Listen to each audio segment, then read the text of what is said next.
ভোরের আলো তখনও পুরোপুরি ফোটেনি। পূর্ব আকাশে হালকা লালচে আভা ছড়িয়ে পড়ছে।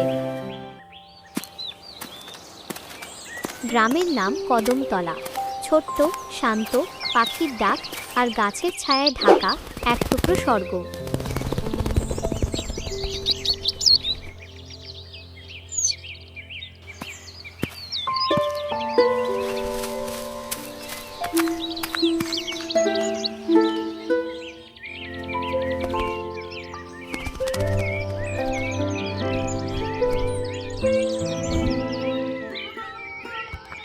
কিরে রাখাল, উঠবি না? রোদ উঠে যাবে কিন্তু। রাখালের ঘুম ভাঙলো মায়ের ডাকে।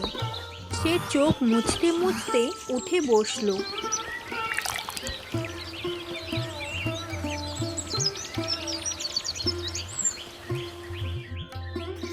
উঠে গেছি মা। যা, এবার হাত মুখ ধুয়ে আয়, আমি খাবার বাড়ছি।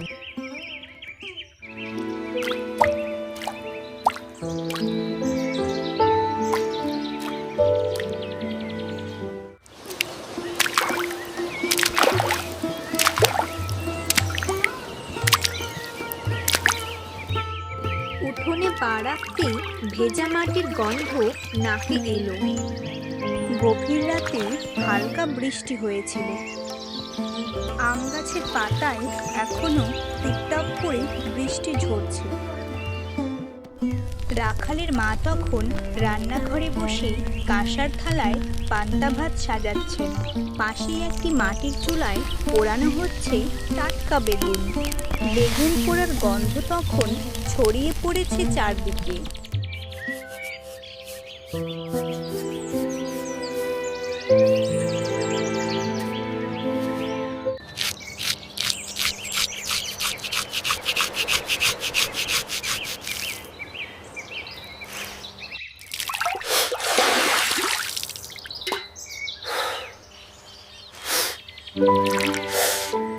মা, আজকে কি বেগুন পোড়া? হ্যাঁ রে, তোর পছন্দের।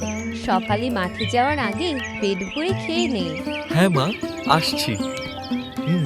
তুমি বেগুন মাখো।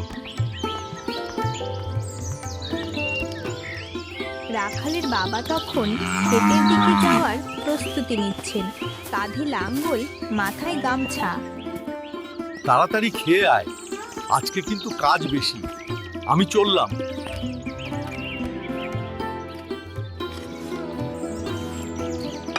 মা একটু পেঁয়াজ কুচি, কাঁচা লঙ্কা কুচি আর একটু সর্ষের তেল দিয়ে বেগুনটা ভালো করে মেখে নিলেন।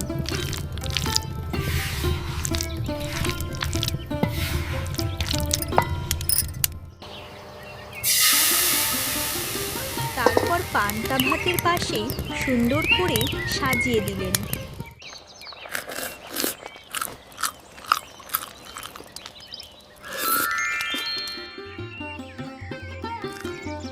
মা, শহরের লোকেরা জানেই না এই খাবার কত মজা ছেড়ে। এই সুখটা সবাই বুঝতে পারে না রে বাবা।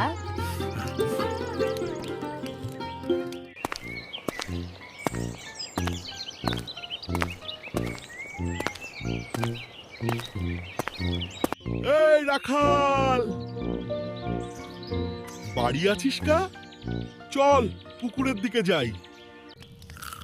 এই খাচ্ছি রে, তুইও আয়, বস, একটু খেয়ে নে ভাত।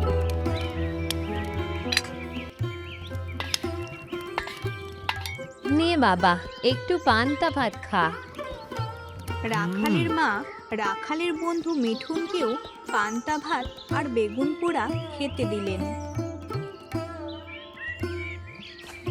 খাওয়া শেষ করেই তারা দৌড়ে গেল পুকুরের দিকে।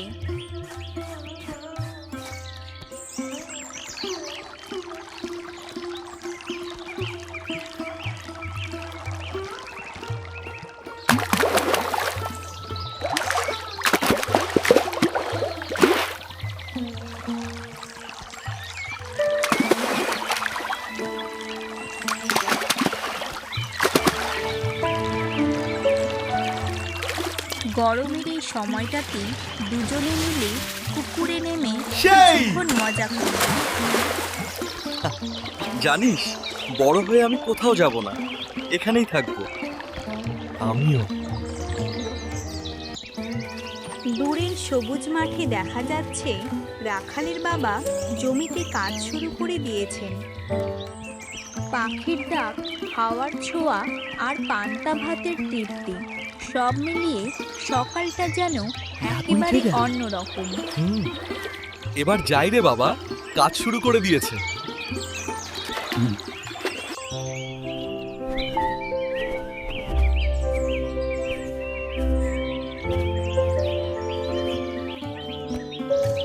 রাখালের মনে হলো এই ছোট্ট গ্রাম, এই সাধারণ খাবার আর এই সহজ সরল জীবন, এটাই তো আসল সুখ।